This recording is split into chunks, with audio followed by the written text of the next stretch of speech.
ధర్నా కానీ, అజిటేషన్ కానీ, డెమోన్స్ట్రేషన్ కానీ ఎక్కడ జరిగినా కూడా గవర్నమెంట్ అనేది ఒక విజిలెన్స్ మన మీద కన్నేసి ఉంచుతుంది. ఈ ధర్నాకి ఎంతమంది వస్తున్నారు, ఎంతమంది రావట్లేదు అనేది ఇన్ఫర్మేషన్ అనేది వాళ్ళ యొక్క మెకానిజం ద్వారా తీసుకోవడం జరుగుతుంది. కాబట్టి ఫస్ట్ ఆఫ్ ఆల్ నేను కోరుకునేది ఏంటంటే ప్రతి కామ్రేడ్ని కూడా ఫెలో కామ్రేడ్ని తీసుకొని నెక్స్ట్ 30వ తారీఖు కానీ 5వ తారీఖు కానీ జరిగే ప్రోగ్రామ్స్ అన్నిటికీ కూడా ఎక్కువ నెంబర్లో మనకి ఉన్న కామ్రేడ్స్ అందరినీ కూడా తీసుకురావాలని నా యొక్క విన్నపం.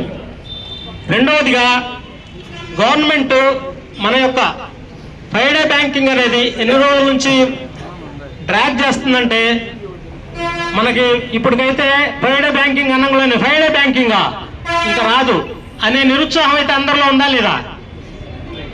సో ఆ నిరుత్సాహం పోవాలంటే మన స్ట్రెంత్ అయితే చూపించాలి. గవర్నమెంట్కి మన స్ట్రెంత్ ఖచ్చితంగా చూపించాల్సిన అవసరం అనేది ఇప్పుడు వచ్చింది.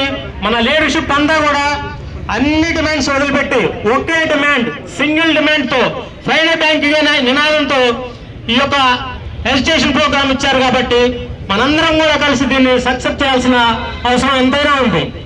తర్వాత ప్రభుత్వం ఎన్ని బిల్లుల్ని చాకచక్యంగా ఎవరు ఏమనకుండా కూడా సైలెంట్గా బిల్స్ అన్ని పాస్ చేస్తూ ఉన్నారు పార్లమెంట్లో. కానీ ఫ్రైడే బ్యాంకింగ్ తలుసుకుంటే అవదా? సో అవ్వాలంటే మన స్ట్రెంత్ చూపించాలి. కాబట్టి మనందరం రోడ్ల మీదకి వచ్చి మన యొక్క పవర్ని చూపించాలని నేను కోరుకుంటాను. Thank you for giving me this opportunity.